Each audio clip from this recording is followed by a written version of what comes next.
Cimoooooooo! What's going on, guys? It's Cimo. Today I have something for you a little bit different. What's your name, man? Randall Minnick. Randall. All right. So what do you have for us today? I have a Black Garden, also Blue-Blooded Oni OTK. All right. So why don't you go ahead and explain to everyone who's not familiar with this deck what that is? Basically, it's a deck that just loops Blue-Blooded Oni as many times as possible, drawing one card at a time through cards like Daigusto Phoenix, or Daigusto Emerald, until you draw enough cards to win through Tempest Magician. Cool. So why don't you just go ahead and show it how it works? Okay. For monsters, it's a 3 of Armageddon Knight. Armageddon Knight is one of your 2 combo pieces. Right off the bat, you're going to end up sending Summoner Monk, which will come in later. 1 Blackwing Zephyros to help keep the combo going. If you're ever about to basically fizzle, what you do is you bounce any of your extra guys without any materials back to the hand so that you can get another guy on the field. 3 of Blue-Blooded Oni. These are the guys that keep looping together. What they do is they detach 1 Exceed material from one of your Exceeds to summon a level 4 zombie type monster from your graveyard. 1 Dinotherium, again just another card to keep your combo going. Worst case, if you Dinotherium and they take one of your Blue-Blooded Onis, you keep drawing until you hit a Regeki, clear their board, and then restart. 1 Photon Thrasher. All of the monsters in here are used for bait for Zombie Master, but worst case, it helps get in a couple Exceeds early game if you don't want to go for the combo and if you just want to play just a regular game. 1 Mizuki. Some builds can choose to run more. I personally like 1 Mizuki just because you use 1 and you recycle it later on with Bujin Amaterasu, but it helps keep the combo going and it helps make what makes the combo infinite. 1 Plague Spreader Zombie. This helps get your win condition. This plus instant infusion as how you make your Tempest Magician. 2 of Summoner Monk. These you end up going off to at turn 1, hopefully, and this is what starts the entire thing. 2 Zombie Master. 2 Zombie Master is how you usually make Bujin Amaterasu, just by ditching, and it helps keep the combo going when you're about to fizzle by keep bringing back Oni. For the spells, 1 Allure, just standard Allure. 3 Black Garden, which is part 2 of the combo. You play Black Garden, summon Armageddon Knight, sending Summoner Monk to start. Black Garden gives your opponent a token. As soon as the token comes on your opponent's side of the field, Black Garden sacrifices to bring out Summoner Monk from your graveyard. Also, with Black Garden, a really fun trick with this is you can loop Onis with Black Garden on the field until your opponent has 5 tokens, then sacrifice the Black Garden, and just go for just a standard game and lock your opponent's monster zones out of the game. It's pretty fun. Fun for whoever's playing. Yeah. 3 Book of Eclipse. It helps break up Genlock. This is what helps you get around the Genlock currently, as well as if somebody tries to, one of the cards that everybody talks about that shuts down the deck is Veiler. If they try to Veiler Tempest Magician, in response, if you activate Book of Eclipse, Tempest Magician resolves for game. 1 Foolish Burial. It helps a lot for setups, as well as worst case, if you're playing and you can't get the combo off turn 1, it helps set up the zombies just for a standard looping of the Onis for 2 or 3 Exceeds in 1 turn. Playset of Lance. If you're not going for the FTK, there's different variants of the deck that allow you to dump your opponent's entire hand. A cool way to set it up is once you go through your deck, you make as many Exceeds, including Utopia Future, and just set as many up as possible and set 3 Lance for protection. 3 Instant Fusion.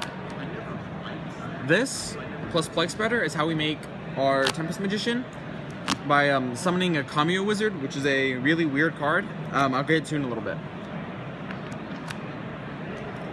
Standard 1 of Regeki, just worst case, as well as you can stack it on top of your deck with Lavalval Chain.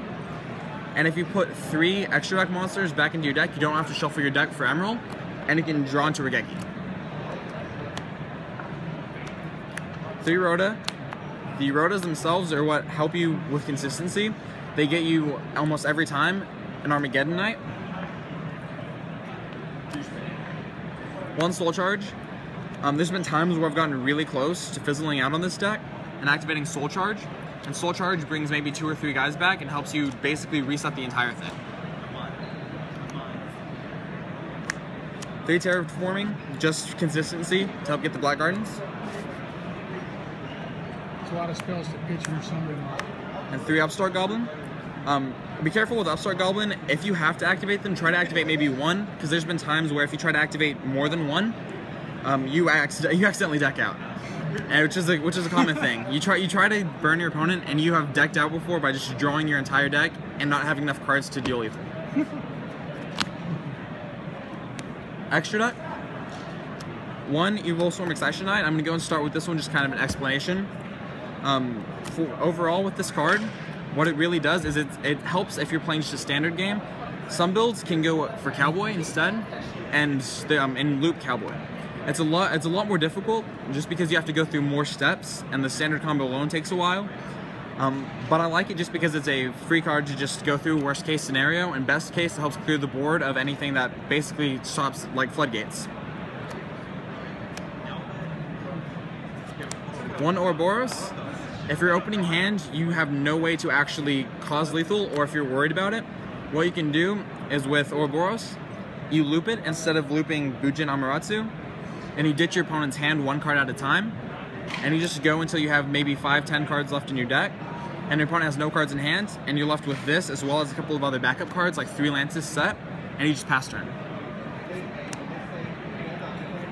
This is what helps the card, Bujin Amaterasu is what helps the deck itself go infinite, being your term used for as many times as you can draw cards. What you do is you can help, it helps you out by ditching a card with Zombie Master. You end up making this, bringing back Mizuki, overlaying with Mizuki, so you can use Mizuki as many times as possible. 2 Utopic Future. These cards are what helps you set up the entire combo itself. Without these cards, it wouldn't be possible. A lot of times you end up with 2 on the field, 1 with material and 1 without, and you always want to get rid of the 1 without material. The 1 with material helps you fuel Oni, as well as, worst case, you can end up with these on the field, and a first turn one of these with Lance support is not a bad thing. 2 Diamond Dire. 2 Diamond Dire, worst case it gets rid of floodgates, best case scenario you use it in combination with this to get as many Exceeds into your graveyard as possible before you start adding them all back with Emerald. 3 Chain is a given. Basically you end up sending all of your Onis to the graveyard using chains, looping them once or twice to get Zombie Masters and extra cards into the graveyard that you need, like Mizuki. And then 3 Emerald. Emerald, once you shuffle the extra deck cards, a really cool tech with it is if you only shuffle extra deck cards, if you stack something with chain, you get to add whatever you stacked with chain to the top of your deck and draw the card if you only shuffle extra deck back, because it says shuffle your deck if you add any cards into it. That's really cool. So worst case, you can use it to stack your deck and get something you need right off the bat to kind of help get rid of floodgates.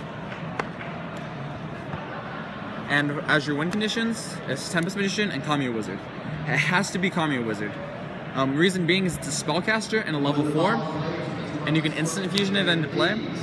You put a card from your hand back on top of your deck. Usually the ideal number of cards in hand is anywhere from 17 to 18, due to maybe 1 Upstart Goblin. Sometimes you can hit 19. But you put 1 card on top of your deck for Plague Spreader and instant infusion into Kamiya Wizard, Synchron and Tempest Magician. Tempest Magician ditching at least 17, 16 cards. Just because of the effect that it brings 1 at the minimum, you can do 15. But if you do 15, you haven't activated an Upstart that turn, as well as you have no protection back in the back. Now for the side deck. The all-important side deck. Yeah. Most of it is you can't change. You have to do a 3 of MST. There's no ifs, ands, or buts about it. It helps shut down floodgates, and it really gets you out of a lot of scenarios where you can't really do anything. 3 Defusion. If you want to slide out of the combo, you can, and just run Defusions and you instant fusion. And you can, it helps break up stuff like Winda or anything that's shutting you down. It helps with just standard games against Shadows mostly, as well as Heroes Dark Law. Dark Law is not a fun card to play against with this deck. can imagine. 3 twisters. 3 twisters are also a have to. Reason being is floodgates again. Game 2, you usually slide out of trying to FTK since you're usually not going first, and you slide out for consistency for stability. Meaning that you have a higher chance of resolving it when you do go off instead of just trying to go off into a bunch of back row.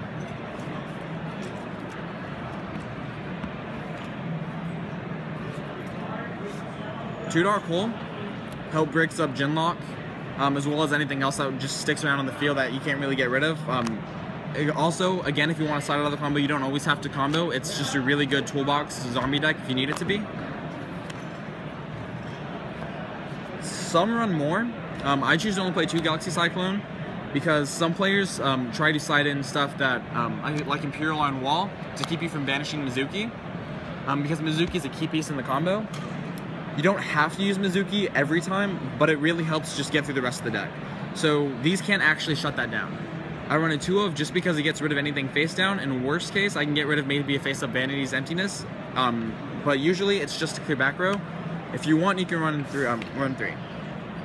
2 Debunk. This is more of a metagame choice. There's other choices you can run.